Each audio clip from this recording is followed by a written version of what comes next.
Again, thank you so much for being here for our Exercise Science Career Panel.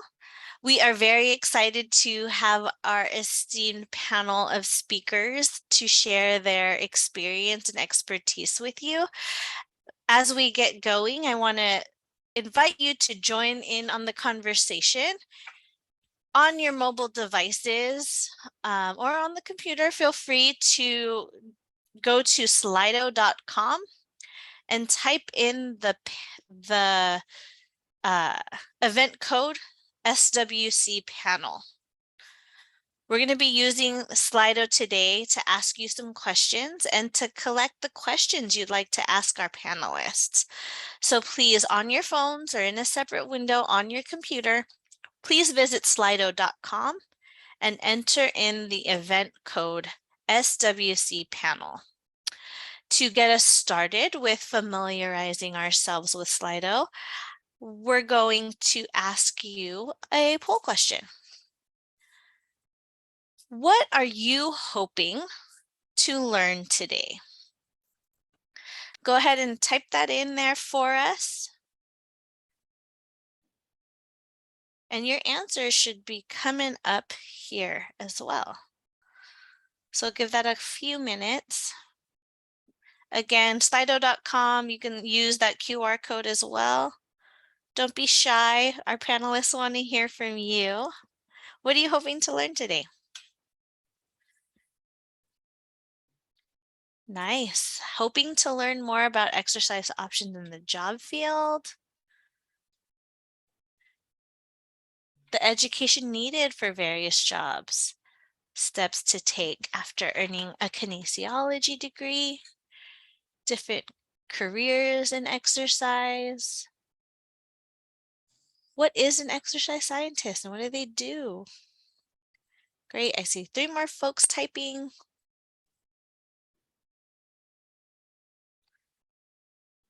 While you all are doing that as well, students, if you would like credit for attending today's presentation, you need extra credit or whatnot, please make sure to rename yourself by hitting the 3 buttons in your window, the 3 dots in your window and renaming.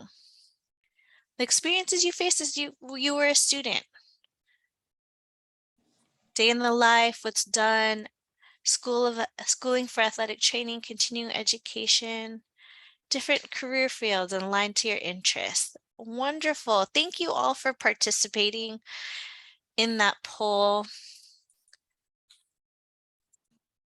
Throughout our discussion, you may find yourself wanting to ask a question of your own. We encourage you to ask away within Slido. So within Slido, you'll switch over to the questions tab. There's the poll tab and the questions tab.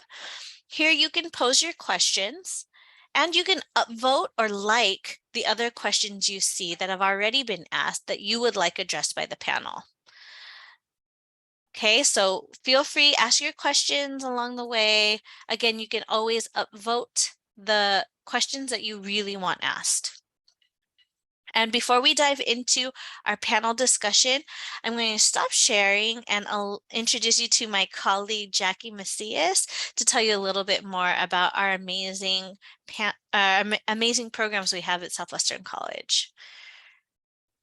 Oh, wow. Thank you, Genesis. And good afternoon, everybody. I'm going to kind of throw some information rather quickly. I only have a few minutes, but basically what I wanted to get your knowledge going on our Office of Outreach. And you're going to have a lot of information being thrown at you today from the presenters and panelists. And at some point, you're going to want to know what happened today. How do I get in touch with these folks? I want to know more about enrolling and doing the application and even the little details of becoming a Southwestern College student. So for any question that you have, a good starting point is with outreach. And so if you get anything out of this presentation today, anything out of this panelist, remember outreach. Outreach, outreach, outreach. If say it to yourself 10 times, outreach, outreach, outreach. And it gets you to our lobby right here at the top of my screen as you see our website. And you can also reach us through the outreach lobby. You can also take a virtual tour. But when you do go into the lobby, we have a Zoom and a chat session. So you don't need to be a student. You can also log in as a guest. But when you click in on that lobby, you're going to see this screen. And right away, once you log in, you're going to have this screen pop up. You start asking your question, and there will be a peer ambassador. There are 26 peer ambassadors right now in the Office of Outreach, ready to lead you to wherever you need to go, take you by the hand for any question for any of the departments. And also for the information you received today, if you can't remember who to contact, by all means, please contact Outreach and we'll get you to where you need to be. We are available 5 days a week, virtually and in person. So our virtual lobby hours are Monday through Thursday from 8 a.m. to 6:30 p.m. Friday, we are closed.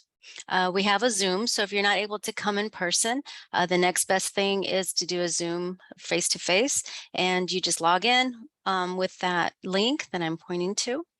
Monday through Thursday, actually it's 9 a.m. to 3 p.m. So, no, Zoom, I'm sorry, yeah, 9 a.m. to 3 p.m. Yeah, this information is a little bit outdated, but Monday through Thursday, 9 to 3, we're available to Zoom. Friday, we are closed through the Zoom. And any other questions, or if you want to contact us, you can follow us through our Instagram account, email, and we're there for you to help you with whatever question you need. Something about financial aid, you need something about how to get in touch with the presenters today. Even with student services in student employment services like Genesis, we'll help you.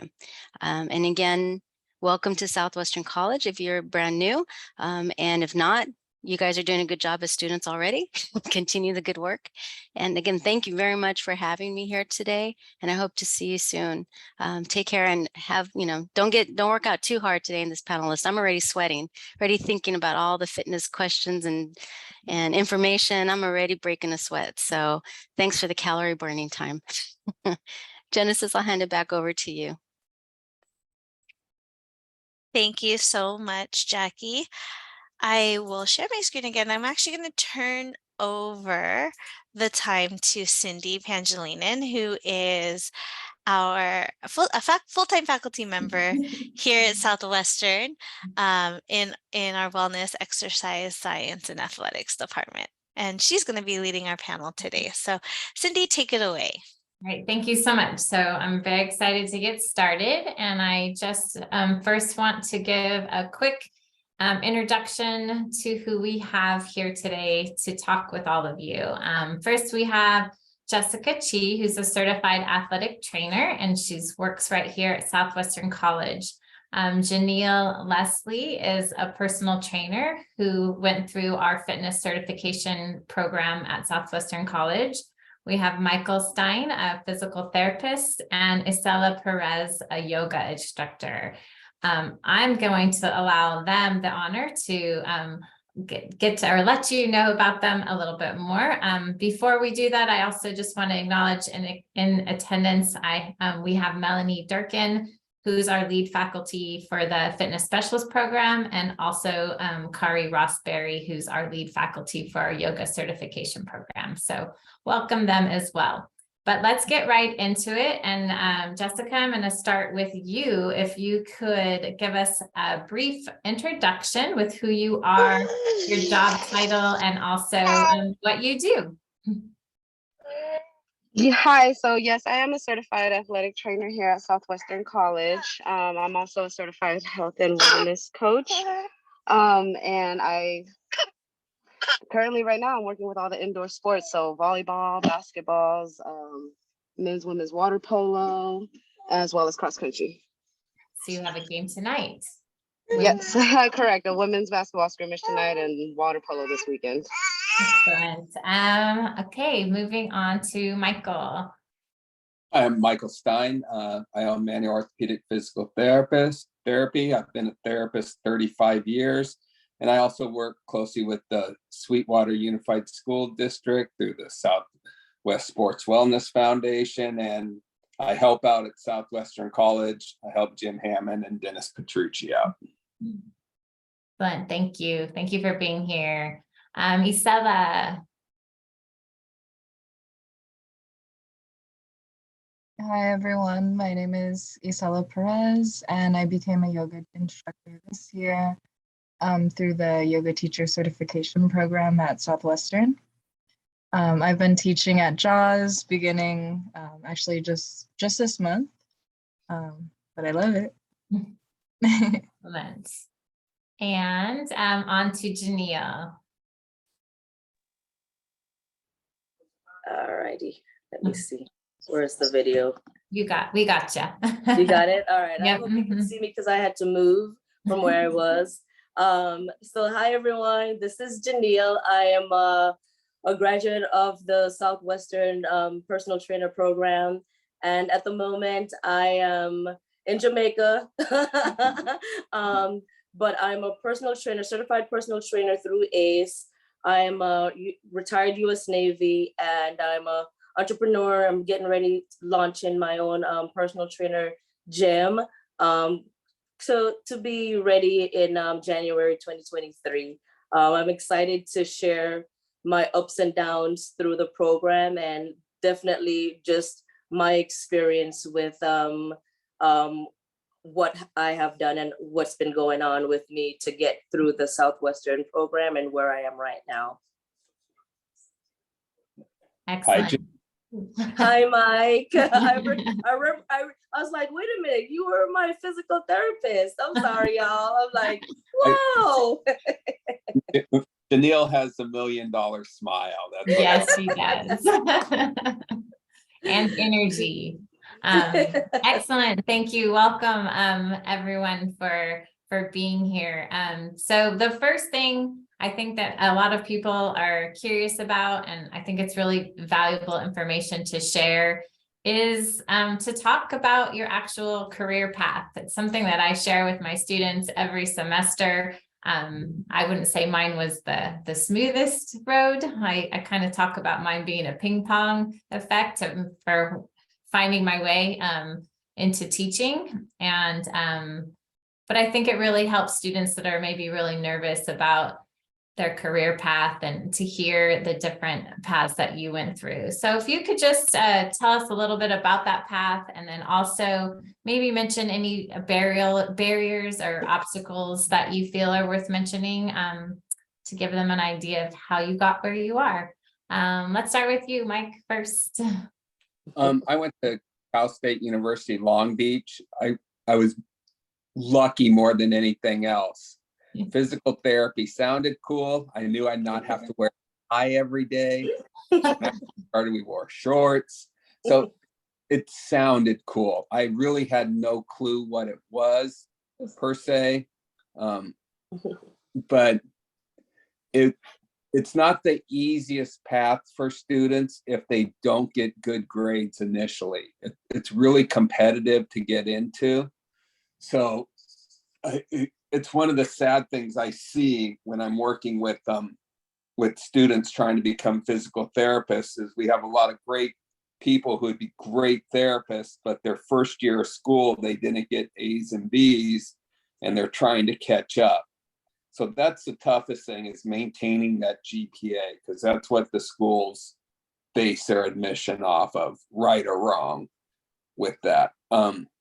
After I graduated, I was very fortunate to work with some very talented therapists and trainers. You know, I mentioned Jim Hammond and Dennis Petrucci and their mentor, Bob Moore at IU.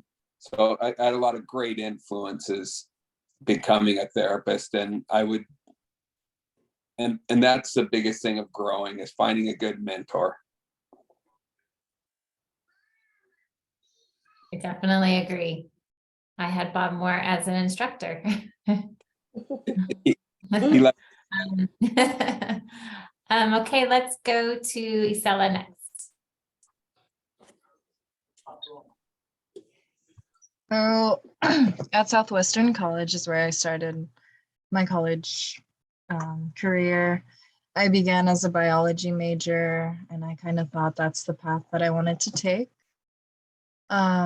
Taking philosophy classes at Southwestern totally changed my perspective on how I wanted my education to go. So I moved into a philosophy major, and I started taking yoga classes just as to get that exercise science credit that you need.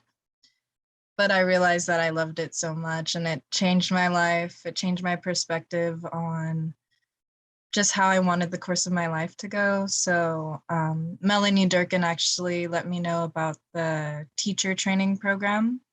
And once that happened, to be reinstated, it was canceled, I believe, winter of last year. But the spring of 2021, 2022, it came back and I took my chance, and it ended up being such a great experience, meeting, you know, such kind, such nice people who are in the same direction of wanting to take yoga teaching as a career path. And it slowly changed my life. I'm so grateful to Southwestern for providing it and for everything that's come of it. Thank you. Janille, let's hear about your path. Hi, everyone. So my path, I retired from the Navy after 20 years, and I didn't know really what I wanted to do. I took 2 years off from the Navy, literally, and it was either going back to work or going back to school. So I chose going back to school. Well, my friend decided to help me choose going back to school. And I've always been interested in fitness, like forever, since I could remember, since I was about maybe 12 or 13. And the fact that while I was in the Navy, I was one of the personal or the certified, not certified trainers, I forget what they call, because I've data dumped, but one of the coordinators that would run the physical fitness training program. And once I ended up going to Southwestern College, of course, the program was just like, whoa, I could get a certification after this. And I remember with Brad Platt, with our first class, he was like, how about who are here to get a job after they're done with this? And I was like, yes, because at the time, again, I hadn't been working. And so I was just excited to be on this path of something that I've always wanted to know. And I've been teaching myself by reading magazines, stuff like that, like Muscle and Fitness Magazine, et cetera, et cetera. And so now to like literally have someone teach me all this information, it's like, whoa, this is the coolest thing ever. And so I just wanted to go there after my years in the military, not knowing what to do, overcoming certain disabilities, the aches and pains, and like to share my ups and downs with people, with my health and my fitness level and stuff like that, and to really do that and give that to other people. I was just like, oh my gosh, this is like the thing I want to do forever. So that is why that's my path here. And I'm like, I can't see myself doing anything else but this, you know, no matter how much I go away from it, I find my way back to it. So yeah. I love that. And we still have Jessica. So I started out actually as an athlete at Southwestern College. I played basketball back in 2009, 10, 11-ish, right over there. And Dennis Petrucci and Bone, or Jimmy, as some of you guys might know him, they were my trainers. So they kind of really influenced a lot of it. I was always into sports, you know, office jobs weren't for me. So I was like, okay, you know, getting into college, trying to find my way. I was like, oh, this is kind of cool. Started off in Cindy's class, and then everything just took off from there. Her care and prevention class, you know, everything took off from there. I did my undergraduate at San Diego State in their athletic training program, and I've worked at high schools. I've worked at San Diego State, and now I'm back home.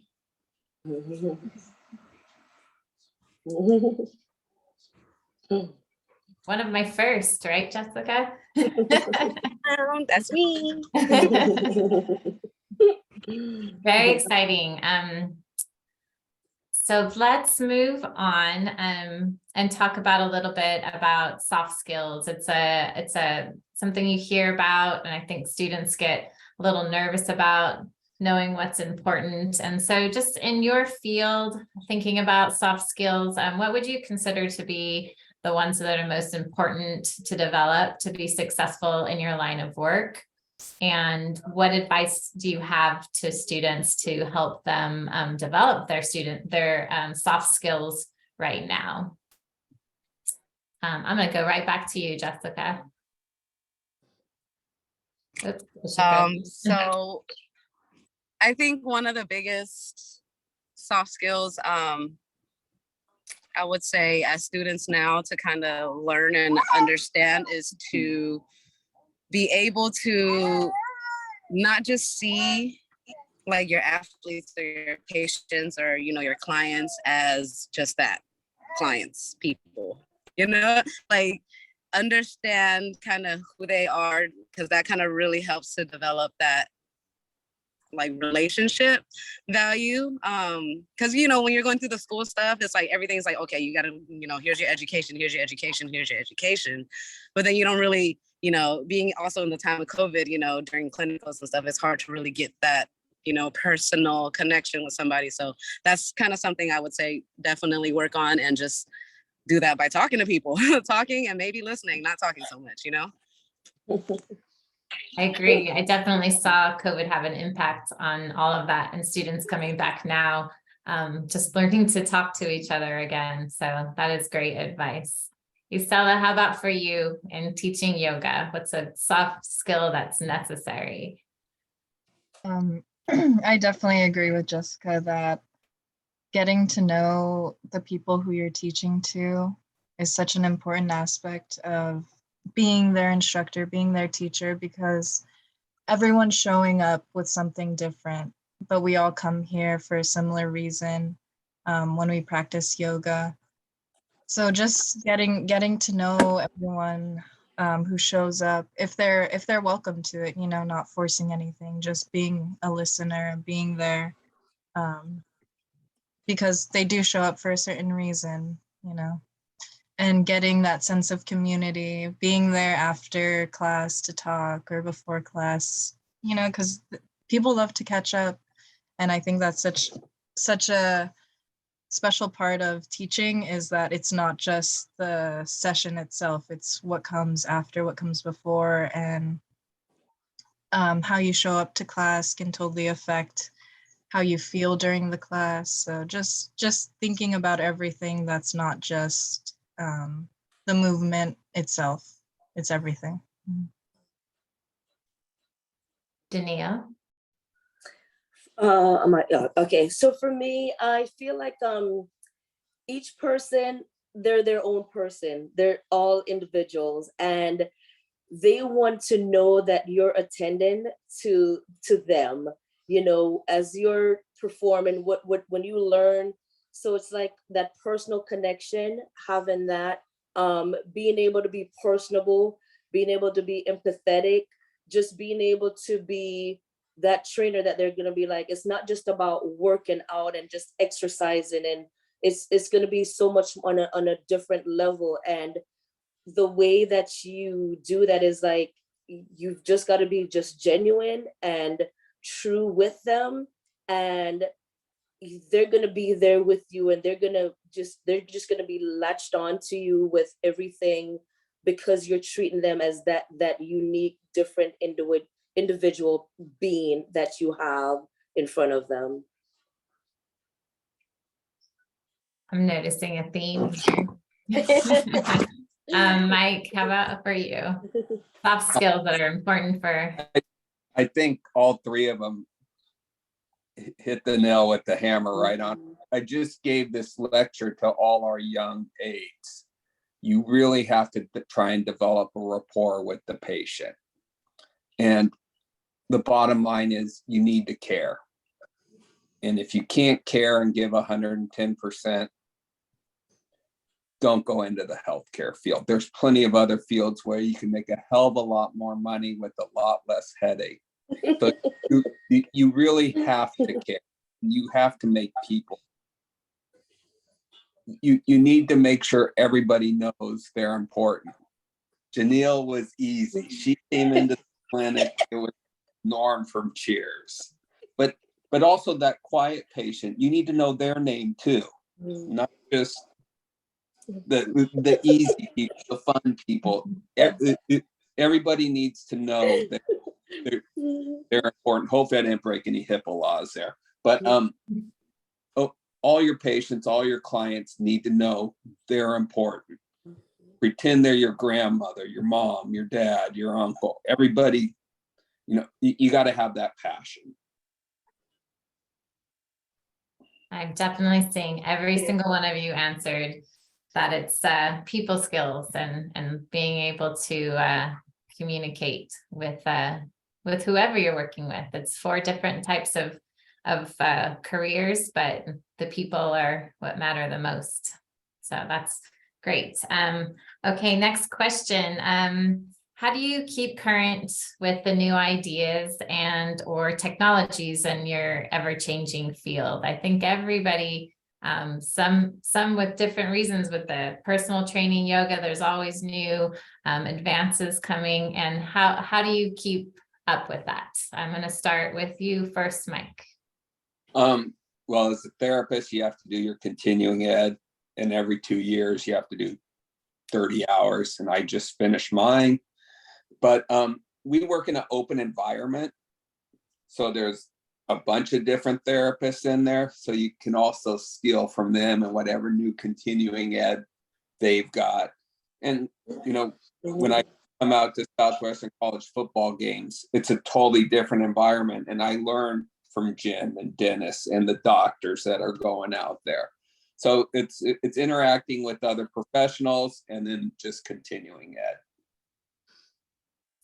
So a lot of collaboration. Yes. With other people. That's excellent. Janille. For me, I'm on, am I on mute? No, I'm on YouTube a lot. So the people that I follow, and I see that that's like legit. I take what they're given, and I'm my biggest guinea pig. I take what they're doing and I use it on me first, and I see what the results might be or how it applies. And that's what I do. And if it's something that was great, I would always recommend it to my clients. And I'm like, oh my gosh, this person on YouTube, I follow them, check out this exercise, or check out this stretch, or check out this movement. Because when you're in school, it's great because the professors are there to give you the links and the websites and stuff like that. But when you're out here, you're like kind of on your own for a bit, because you could always tune into other people or reach back to other people. But I like to just that's how I'm a YouTube person with the things that interest me that would interest my clients, and vice versa. That when they find something that's interesting, they're like, hey, check this out. And I'm like, all right, nuggets for me, so yeah. Excellent. How about you, Isela? So how to continue. Just staying I current. stay current. So I do a lot of reading as I said earlier, I was a philosophy major, so I have different, resources on how to gain that knowledge and input it in my classes. With yoga, you're able to speak pretty much the whole time during the class on why we're moving, why we're doing this, and also like how it affects your body, but also how it affects your life. So how to take it into your life. So doing a lot of readings and stuff is how I continue mine. I also take yoga classes from other people, other professors, and just gaining the knowledge from them, always talking to them helps a lot too, because my experience is pretty new. It's this year is when I began. So getting that knowledge from people who have been doing it longer, seeing what they've brought. And it's a whole process. Sticking with your community, and the Yoga Alliance as well is a great resource. They post different bulletins on workshops and things on how to stay within the community and just always learning, always gaining knowledge from everyone. Do you also have continuing education requirements as a yoga instructor? So through the Yoga Alliance, you do logs of your hours that you've taught. I don't know that it's a requirement necessarily, but it is something that you can log so that the whole community of certified yoga teachers can acknowledge that. Excellent. Thank you. Jessica. So kind of like Mike was saying, we do our continuing education and kind of are required to do recertifications every, I believe it's 4 years now. So there are requirements that we have to fill by the end of those 4 years and submit those and kind of get in order to keep our certification up to date. And also, kind of like Janille said, like I just, you know, anytime somebody tells me, oh, have you heard this and heard that, seen this? I'm like, okay, well, let me try it. Let me try it on myself, and then I'll try it on someone else. And just kind of continuously going to conferences, professional conferences, when those were still, you know, happening pre-COVID. They're coming back now. And just being able to interact with peers, you know, and just hearing the ideas that they're going through, what they're using. And yeah, definitely keeps me on my toes. I totally forgot about conferences since they haven't been around. Those are very helpful. You can definitely learn a lot. The one thing I would add in is steal from everybody. Mhm. Steal from the personal trainer, steal from the yoga, steal from the athletic trainer. I take it from everybody out there, not just this other physical therapists, but everybody. Excellent. That is And the I'm gonna, best. can I add to that too? When I was at the gym, what Mike said, I loved like being a new personal trainer at the gym that I was, Fitness Quest 10, and just learning. And even though I was with one client, my client, I'm picking up things from all the other trainers that were around. And my next couple of clients, I'm putting some of that stuff to use with them. So Mike said it, you know, take it from everyone that's around you, and it's gonna be awesome. Excellent. So I want to get this one into for all of you actually, just so people can get a feel for why you are doing what you do. And you've mentioned it a little bit, but a little bit more about what do you enjoy most about your work? And then also maybe talking a little bit about the most challenging aspect, something that maybe surprised you or that you struggle through a little bit. Janille, do you want to start first for us? Okay, so I'm gonna start with the struggles first.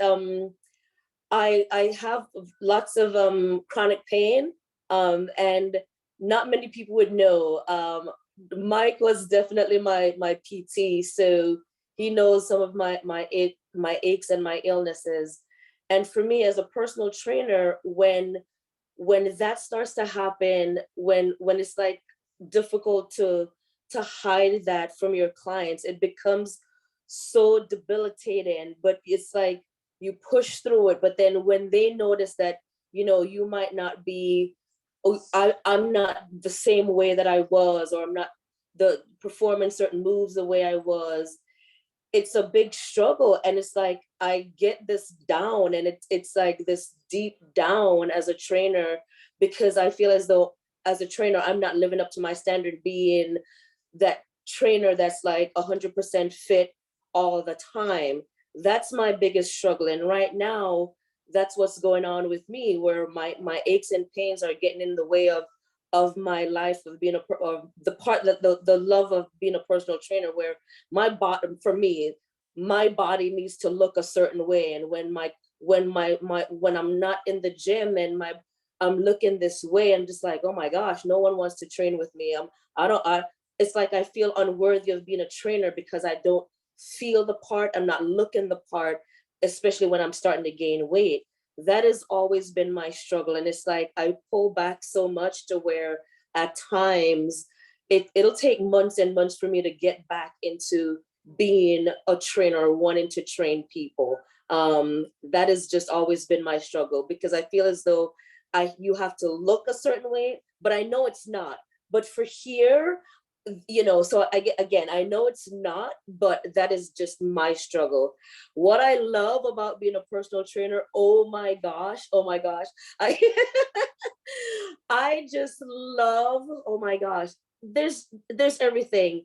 I love introducing a person who's never worked out before in the gym, and introducing them to, you know, working from the smallest, the like not knowing how to use this equipment or that equipment, or not being able to do this exercise, and then like gradually, little by little, just overcoming that. And then talking about the nutritious side of it, and like you could eat this and eat this and eat this, like breaking down some of those stereotypes that they just have no idea what they thought was the best thing. It's like, I love having that knowledge, again, being my guinea pig, that I could talk about my experiences with them, say, hey, I tried this, and then we will go through certain things together. Like, I've had clients that we meal prep together. They've come to my house, I've gone to their house, so they can see how easy it is. And it's like, once they see that they can cook food that's like, whoa, it's tasty, it's good for you, and they enjoy that part. So then they come to the gym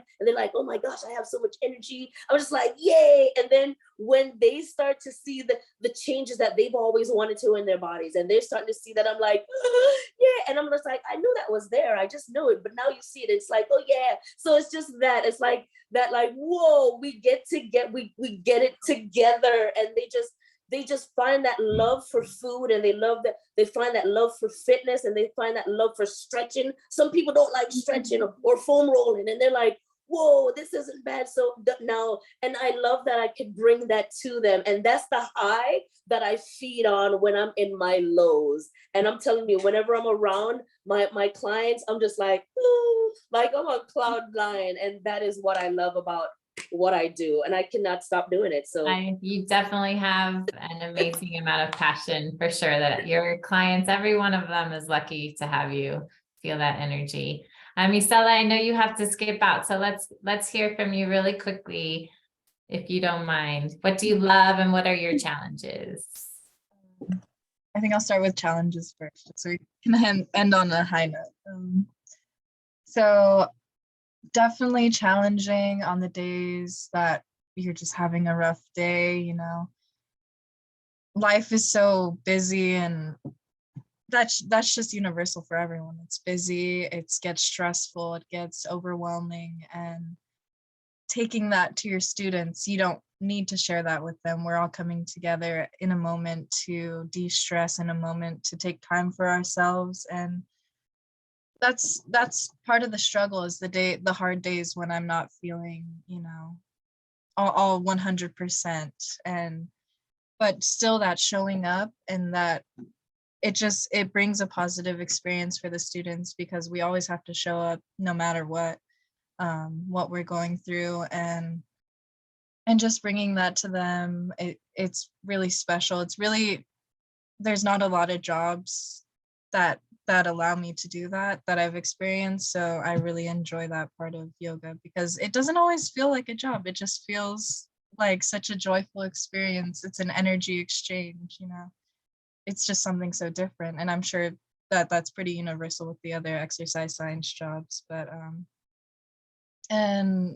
something positive that I love about yoga is changing people's ideas about kind of exercise and activity, is that yoga is not a no pain, no gain type of environment. That's complete opposite. You always want to find movement with steadiness and ease, comfort, you know, so awareness in your own body, awareness in your mind. It's really a practice that implements putting yourself first and realizing how you are feeling. And I just think it's so special, and bringing that to people who either don't exercise or who exercise like regularly, it really changes their perspective. And even as a new teacher so far, you can see it a lot, and it's just amazing. And I can't say enough good things about it, really. And really quick too, one more question to you. Do you feel that there's a good amount of opportunity available for yoga instructors? I feel so. There are a good amount of yoga teaching jobs throughout San Diego. Like most jobs, however, they do require experience. So 1+ year experience typically, which I'm not at yet. But with that, I decided to create my own small business with a couple of my friends at the beach. And we teach free/donation-based yoga to anyone in our community who wants to show up. So there are opportunities like that where you can just go about it on your own, even if you don't have that experience yet right out the gate. Oz was also a great place, very welcoming to the new yoga students or new yoga graduates on getting careers there as well. So Okay, that's they're amazing. the options. Yeah. Thank you so much. Thanks for Thank you. sharing. Moving on to you, Mike. Yeah, I mean, physical therapy, like with all the other professions, it is very fulfilling and gratifying when you get your patient better, when you make them improve. And it can be as a high level as an Olympic athlete, getting them back, to a college athlete, to your 90-year-old who just wants to walk, to your 12-year-old who wants to go play in the thing. It really doesn't matter where they're at on the spectrum, getting them better. And when they tell you they feel better and appreciate it, feels good. And also the relationships you get to develop. We're pretty fortunate in the South Bay, it's such a wide range of cultures and people. You really get to develop some cool relationships with people you might not, if, you know, we all live in our own little bubble. And the South Bay is a great bubble because it's so diverse. The tough thing is what everybody will tell you is insurance companies. You want to offer quality therapy to everybody, but now people's insurances really dictate where they can go, how much therapy they can get, what they can get. It's kind of frustrating. That's the most frustrating part of it.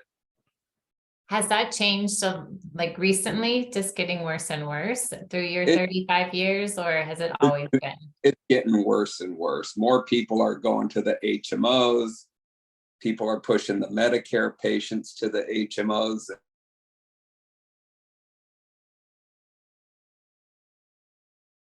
It's hard to do quality care with.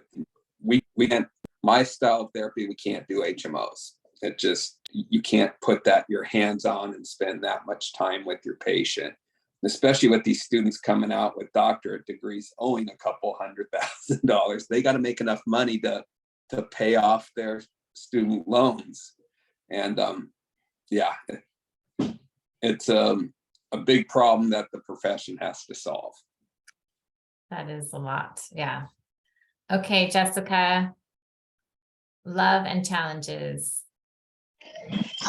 So kind of what I love about being an athletic trainer is just kind of being in the sideline of all the chaos, right? Like you're there when everything's happening at the practices, at the games, yes. But then you're also kind of like in the chaos of like the athlete's life, you know, because they're coming to you with everything and they're sitting there, you know, they're venting to you. You're almost like, you know, you're the listening ear, the counselor and everything. But then also, you know, with all that and being able to go through all that with the athlete and come through full circle and seeing them make it on the other end, right, out of the injury, to come out of the funk, you know, that athletes can get into when they get hurt or things like that. Or that's kind of the most rewarding part, just to kind of see them climb through that obstacle themselves and kind of be able to dig themselves out of it with, you know, just a little nudge from us, right? Just the tiniest. But seeing them do that and kind of develop into like, you know, just more empowered athletes, you know, being able to take control of their own bodies like that. I think that's been kind of the coolest part of working as an athletic trainer. The struggles, I would say the biggest struggle is just kind of not having enough support around when there's a bunch of teams, I guess. Yeah, that would probably be one of the biggest things, especially coming from like the high school level. You know, it'd be one athletic trainer for all the sports on campus. So you can't really give your full or all to every single person like you want to. So that's what kind of makes it harder. And it's a little bit easier kind of being here at Southwestern, but you know, we still face the challenges in terms of just scheduling and just the long hours, you know, same thing with any other kind of healthcare profession, I'm sure. You know, we do all kind of go through the long hours. It's a battle. Yeah, and I assume at high schools, there's usually just one. Correct. If one, sometimes. Yeah, So maybe one. maybe one, that's challenging. We're trying to change that, but that is great. Thank you for sharing that. And real quick, I'm gonna hop back to you, Mike, because you mentioned the doctorate that's necessary. So if you could kind of talk through, someone I thought had asked about the educational requirements for certain fields. So if you wouldn't mind just giving a quick run through of what a PT has to do these days. Yeah, it's a lot more. I could get on my soapbox for a little while, but I won't. I'll keep it down to a couple minutes. But first of all, they got to get their undergraduate degree and try and keep your GPA above a 3.5. It's pretty high, but try and keep it above a 3.5. You also have to get your work experience in an outpatient clinic, acute, pediatric, hospital, just a wide range of work experience.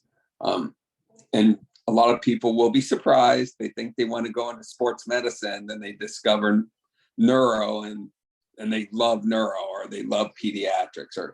But after you do that, you apply to your PT schools, keep your options open, and there it's a 3-year program, you get your doctorate. Excellent. Undergrad, can you make it through multiple paths? I know that like San Diego State has pre-T, but can you go, you can kinesiology, you can be bio. Okay. Yeah. Great. I've had all different ones I've written letters for. Great. Thank you. And then I'm going to bump to you, Janille, really quick. Just to talk a little bit about, you went through our certification program, and just talk a little bit about how you felt that it prepared you for the workforce. I think it really did, especially the internship portion of it. I loved that part, just kind of put it together, being able to like get real life experience, being out there with, seeing what you learned, and then of course checking in with the professor to like go over what what you're doing, what you're seeing, etc. I feel like having an internship program was the best part of it, because you just, it's like book, and some people who may not have ever had the fitness background behind it, and it's like, after you get done with the certification, then it's just going out there to do stuff. So it's the internship part is amazing. I was fortunate enough to, again, like being in the military, to have the a little bit of the background. So I just kind of, and it's like when that's what you love, you're gonna make it work anyway. And I feel like that's the part for me where I just knew this is what I wanted to do. But above all, the internship program was the best. The professors were all amazing. I'm telling you, I loved seeing every single one of you. And they gave their experiences, and they're there to like really help you with whatever it is, like they really care. I don't know about the other side of campus, but the side of campus where you take these classes, the professors care about you, and they care about your personal life, what's going on, why you might be not doing so great, why you started doing great, or why you started off doing great and then now you're not. So it's like, they want you to be a success. And yeah, the internship program was the best part of it for me, and I think for so many other students too. Excellent, thank you. I'm gonna pass it back to Genesis for a minute for her to give you a little more info, and then we're gonna get to the student questions that if you hopefully have been putting them in Slido for us to get to. Oops. We still have Genesis. I'm so sorry, I was on mute. Okay. My apologies. Before we turn it over to Q&A, I do have a few things we can do in Slido. One is our panelists shared such wonderful tips of advice about their journeys and about what we can be doing, what you all can be doing as students.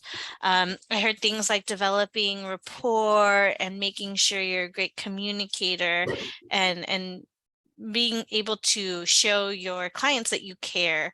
It's clear that their experiences shared that they had, our panelists had wonderful experiences going through their programs here at Southwestern College, and they have been able to make wonderful opportunities for themselves in their fields. And so before we turn it over to Q&A, would love to hear from you. What's one career tip you will use that you heard from our panelists today in your own career journey?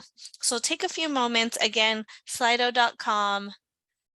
The event code is SWC panel. Would love to see what you've gained from today's panelists. I see a few folks typing. Good, strong grade point average. Very good. Take ideas from other people and using them with clients and athletes. Yes, absolutely. I love what Janille was saying is try it on myself. I do it on myself. So it's wonderful. Keep them coming. I see more people typing.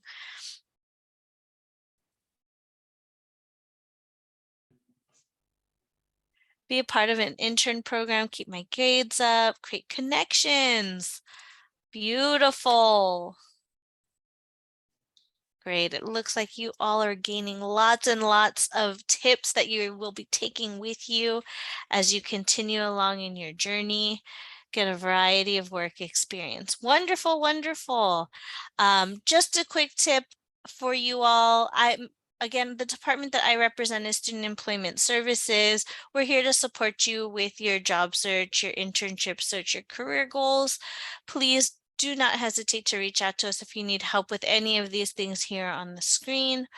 I'm happy to help with resumes, cover letters, interview tips. We help with on and off campus employment. We do internships through cooperative work experience education. There will be, Cindy, there will be a PD 290 in the spring. So many more opportunities to get some experience in your field. Yeah, and then we will be doing, we'll be having our career expo and career fair in the spring.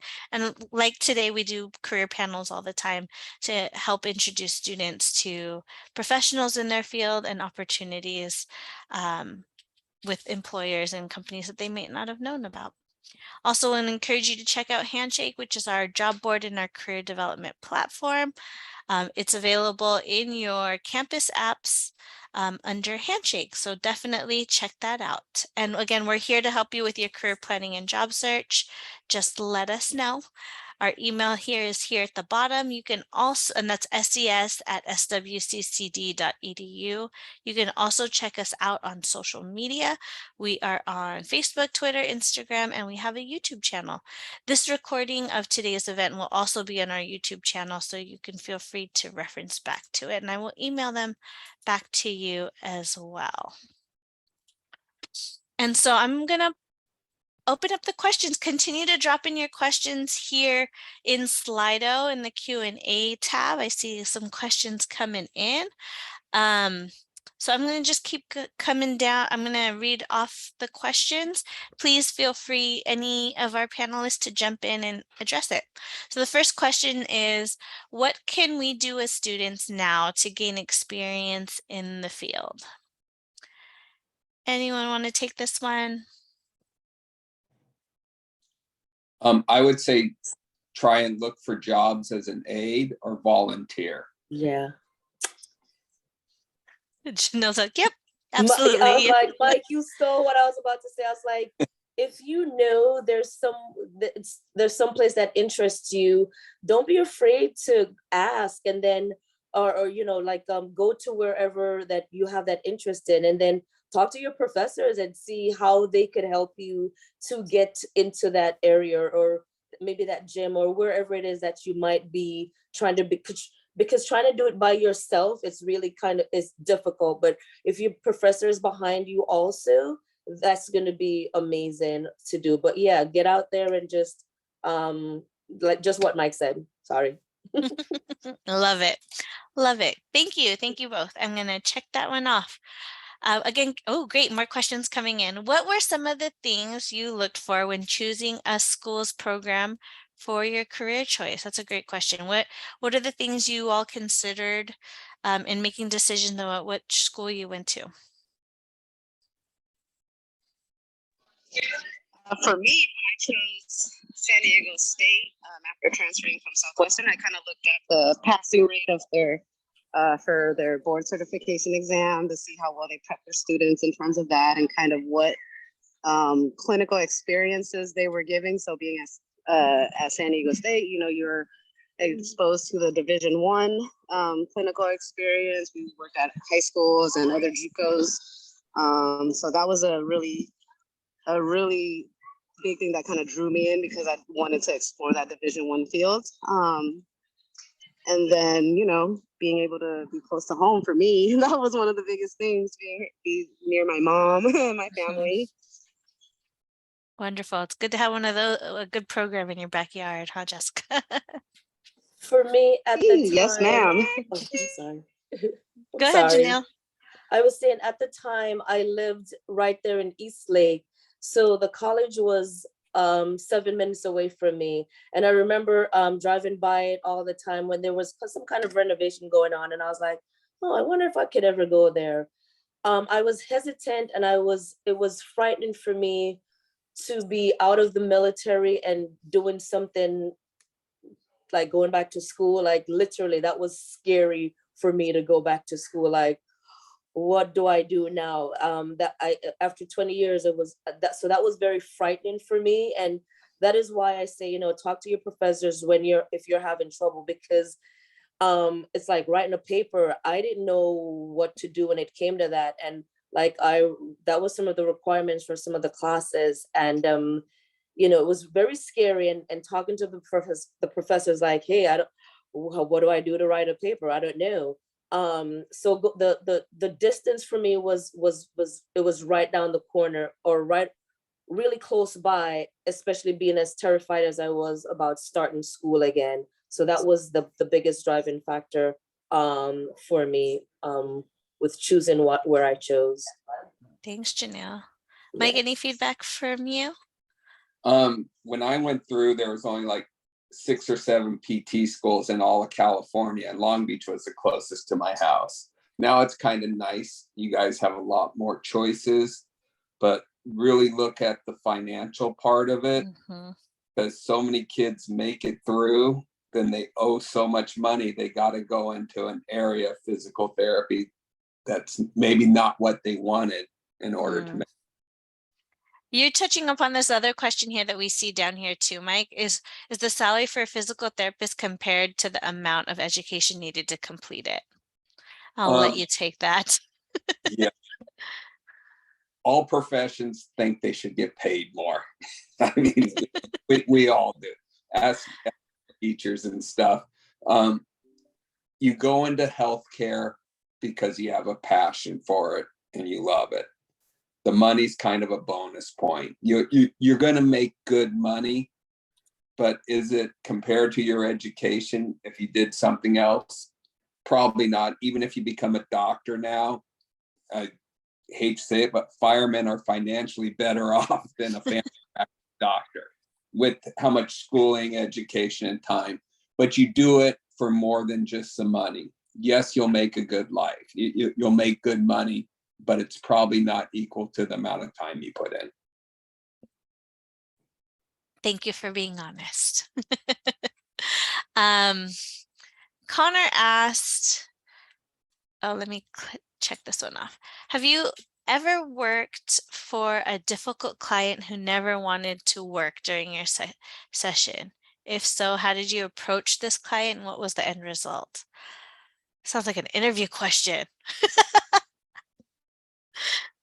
I think that could go for both our personal trainers, athletic trainer. I could go for everyone. Right.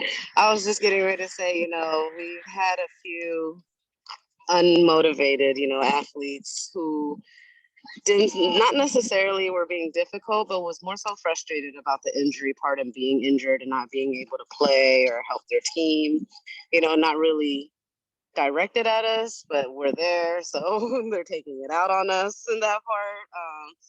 So, just again, goes back to being able to understand the person you're working with, right? Building that rapport and just talking to them like, hey, yo, what's going on with you today? Can we talk? Or, do you want to, let's look at something else today? Try to adjust maybe the rehab if we have to, kind of work on the mental aspect of the injury part of it too. That's something that has to be addressed as well too, because if you think you're feeling better, you actually start to feel better, like it can definitely affect how you heal. So, just talking to them about that. And yeah, that's kind of been the way we've had to really approach things. Thanks, Jessica. Janille, Mike, anything you want to add there? Yeah, go ahead, Mike. Oh, no, because we're probably going to answer the same, and I'll let you do it this time. No, I was saying that just like what the rapport part, once you find out, hey, what's going on, and they already know your personality. They already know who you are as a trainer, as that PT, so they're gonna know when you're asking them a certain way, they're gonna be like, okay, so and you're gonna be able as a trainer, and you're gonna already know that something might be off with your client. So once they've said something, or you find out the reasoning behind that, it's either you could always still do something, but not as hardcore as you would want to, or I've never had to be like, oh, okay, just snap it out of that, just shake it off, whatever. You want to address whatever it is, but still help them get through that session. And so they could get the benefit of it. And in the end, they normally feel so much better than just not having a workout or anything like that. Or sometimes for me, it's if they're having a really off day, I'll work that body part that they enjoy working, and they're just like, man, this feels so good. That is how I've done things before. Mike, it's on you. One thing I always say, and I think it's in all our professions, is 70 to 80% of it is the art. And it's part of your art or your coaching style, how to motivate that difficult patient. And it's an art. And sometimes you get it right and sometimes you get it wrong with them. But that's what I would say to that. Great. Next question. Let me check that one off. For an athletic trainer, what kinds of continuing education do you take and how often? So that's for Jessica. So we take them throughout the year. Basically, you have the X amount of years to complete. I believe last one was 150 units, unless they decide to change that. But you kind of take them throughout the year. So one examples of ones that we've gone to or that I've gone to is just if there was updates in concussion protocols or developments in kind of just different chemicals that were appearing for brains when it comes to CTE and things like that. Those were kind of the different ones that we've gone to. There was one on different surgeries and what's updated on those. Gatorade institution has a bunch of them that are super interesting as well too. It's a long read sometimes and long videos to watch, but those have been interesting as well. And then I know like for the in-person conferences, there's been other continuing education classes where you do like sutures on false body parts and things like that. So they definitely range in a bunch of different kind of courses, but they're always interesting and always fun. Cool. And it's every 2 years we have to get those turned in. Yeah. They go in 2 years. Working on mine. Yeah. Cool. Mm-hmm. Mike, we've got a student who'd love to know about if you have a clinic here and if they can volunteer. Yes, we do. And there's actually one's out in El Cajon called Mikey Alejandro there, the Southwestern kid.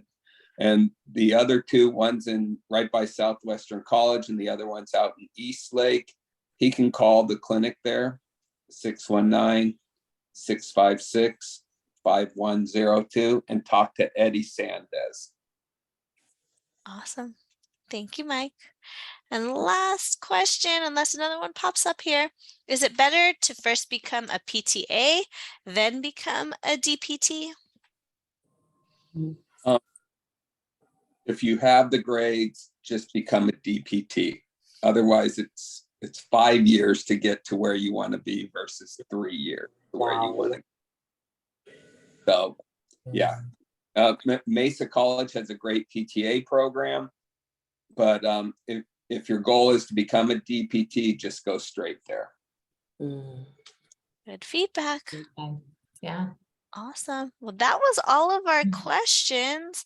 I want to thank our panelists for being here and sharing your wonderful expertise and advice. I want to thank Cindy so much for helping me facilitate this and for leading the way and making this happen. And to you all as our students, thank you. Thank you for being here, asking some wonderful questions and sharing your afternoon with us. I will be sending out the recording likely Monday. And we are here in your corner and here to support you along the way. So thank you so much and have a great evening. Thank you. Thank you so much. Yes. Great to see you, Janille. Thank Yes, you so you much, too, Mike, for Cindy. participating.